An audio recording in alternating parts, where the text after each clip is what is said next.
అందరికీ నమస్తే. వైఎస్ఆర్సీపీ ప్రభుత్వం కూలిపోయిన నాటి నుంచి సాక్షి ఏంటంటే ప్రభుత్వం పైన విషం జిమ్మడమే ధ్యేయంగా పెట్టుకోంది. అది అందరికీ తెలిసిందే. వీళ్ళు జగన్మోహన్ రెడ్డి ఏది చేసినా అది వాళ్ళకి కరెక్ట్, ఇంకెవరు ఏది చేసినా తప్పు అన్నట్టుగా వక్రీకరించి రాయడంలో సాక్షి ఆరితేరిపోయింది. దీంట్లో కొన్ని ఉదాహరణలు. ఒకప్పుడు సాక్షి అంటే గతంలో తెలుగుదేశం పార్టీ అధికారంలో ఉన్నప్పుడు 2014 నుంచి 19 వరకు సాక్షి రాసిన రాతలు, అదే ఇప్పుడు తెలుగుదేశం పార్టీ అధికారంలోకి వచ్చిన తర్వాత సాక్షి రాసిన రాతలు ఒక్కసారి మనం గమనిద్దాం.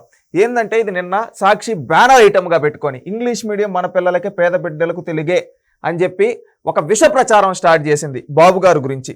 ఇక్కడెక్కడా కానీ బాబు గారు ఇంగ్లీష్ మీడియం తీసేస్తున్నామని చెప్పలేదు. ఒకటి వీళ్ళు గుర్తుపెట్టుకోవాల్సింది, సాక్షి ఎడిటోరియల్ జనరల్ ఎవరున్నారో ఆ పర్సన్ గుర్తుపెట్టుకోవాల్సింది, అసలు ఇంగ్లీష్ మీడియంని మున్సిపల్ పాఠశాలలో తొలిసారి తీసుకొని వచ్చిందే తెలుగుదేశం పార్టీ. అది తెలుసుకోవయ్యా ఫస్ట్ జర్నలిజం చేసేటప్పుడు. మళ్ళీ ఇంకొకటి ఇది చూస్తే, ఇది మీ సాక్షి ఛానల్లో వచ్చిందే కదా, ఒక ప్రభుత్వం పైన విషం జిమ్ముతూ ఎట్లా పడితే అట్లా తప్పుడు రాతలు రాశారు సాక్షి వాళ్ళు. ఇదే సాక్షి ఒకప్పుడు గతంలో ఏ విధంగా రాసిందో కూడా చూద్దాం. ఇప్పుడు ఏమని పెట్టింది, ఇంగ్లీష్ మీడియం మన పిల్లలకే పేద బిడ్డలకు తెలుగే అని చెప్పి కావాలని ఒక విష ప్రచారం చేస్తూ ఉంది. ఇదే సాక్షి ఒకప్పుడు ఏం రాసిందో కూడా కొన్ని రాతలు చూద్దామనండి. ఇక్కడ చూడండి, మాతృభాషకు మంగళం, ఇప్పటికిప్పటి ఇంగ్లీష్ మీడియమ్మా, ప్రైవేట్ స్కూల్లో ముక్కుబడిగా మారిన తెలుగు బోధన, ప్రభుత్వ పాఠశాలల్లో చిన్న చూపు అని చెప్పి ఈ విధంగా, అంటే ఇంగ్లీష్ మీడియం తీసుకొని వచ్చిన రోజు, ఆ రోజు చంద్రబాబు నాయుడు గారు గతంలో ఇంగ్లీష్ మీడియం తీసుకొని వచ్చినప్పుడు ఇదే సాక్షిలో తప్పుడు రాతలు రాశారు. ఎవరు వీళ్ళు? ఏమని? తెలుగును మంగళం పాడేస్తా ఉన్నారు, తెలుగును ప్రభుత్వ పాఠశాలలో కూడా చెప్పడం లేదని తప్పుడు రాతలు రాశారు. ఇంకొక ఆర్టికల్ కూడా ఉంది, మాతృభాషకు మంగళం అని చెప్పి ఈ విధంగా ఆర్టికల్స్ వీళ్ళు రాశారు. ఎవరో సాక్షి వాళ్ళు గతంలో 2014 నుంచి 19 వరకు ఆనాడు తెలుగుదేశం ప్రభుత్వం ఉన్నప్పుడు ఇంగ్లీష్ మీడియంని ప్రతిపాదించి ప్రతి స్కూల్లో పిల్లవాళ్ళకి ఇంగ్లీష్ మీడియం తీసుకొని రావాలన్నారో, తీసుకొని వచ్చినప్పుడు సాక్షి రాసిన రాతలు ఇవి.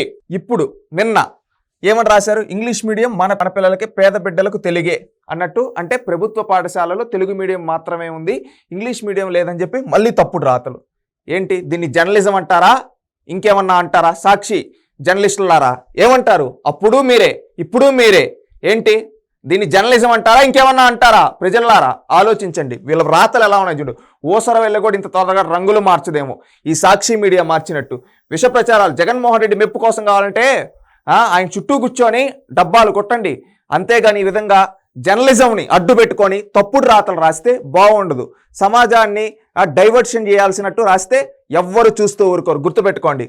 ఒకటి, తెలుగుదేశం ప్రభుత్వం ఇంగ్లీష్ మీడియంని కంటిన్యూ చేస్తుంది. ఒకప్పుడు తీసుకొని వచ్చింది తెలుగుదేశం పార్టీ, ఇప్పుడు కంటిన్యూ చేస్తూ ఉంది. దాంతోపాటు తెలుగును కూడా బోధిస్తుంది. మాతృభాషను మనం కాపాడుకోవాలి, పరభాషను గౌరవించాలనే ఉద్దేశంతో తెలుగు ఇంగ్లీష్ మీడియం రెండింటిని కంటిన్యూ చేస్తూ ఉంది. అది పిల్లల చాయిస్, ఎవరేది తీసుకున్నా కానీ దానికి తగ్గట్టుగా విద్యాశాఖ మంత్రి నారా లోకేష్ గారు కావచ్చు, చంద్రబాబు నాయుడు గారు కావచ్చు ముందుకు తీసుకొని వెళ్తూ ఉన్నారు. విద్యా వ్యవస్థని ప్రక్షాళన చేసి మన స్టాండర్డ్స్ని పెంచి ఈ విధంగా పిల్లల్ని ప్రాక్టికల్ లెర్నింగ్ వైపు తీసుకొని వెళ్తూ, అదేవిధంగా మొన్న మెగా పేరెంట్స్ టీచింగ్ మీటింగ్ కావచ్చు, అదేవిధంగా కరికులంలో డెవలప్మెంట్ కావచ్చు, ఈ విధంగా ఒక ప్రక్షాళన చేసి జగన్మోహన్ రెడ్డి 5 ఏళ్లలో విద్యా వ్యవస్థను భ్రష్టు పట్టించేస్తే ఆ విద్యా వ్యవస్థను ప్రక్షాళన చేస్తూ ముందుకు తీసుకొని వెళ్తూ మన పిల్లలు హై స్టాండర్డ్స్లో చదవాలి అని ఈరోజు కరికులం డెవలప్ చేస్తూ ఉన్నారు. అది తెలుసుకోండి అయ్యా. ఇకనైనా ఇలాంటి తప్పుడు రాతలు రాయొద్దండి.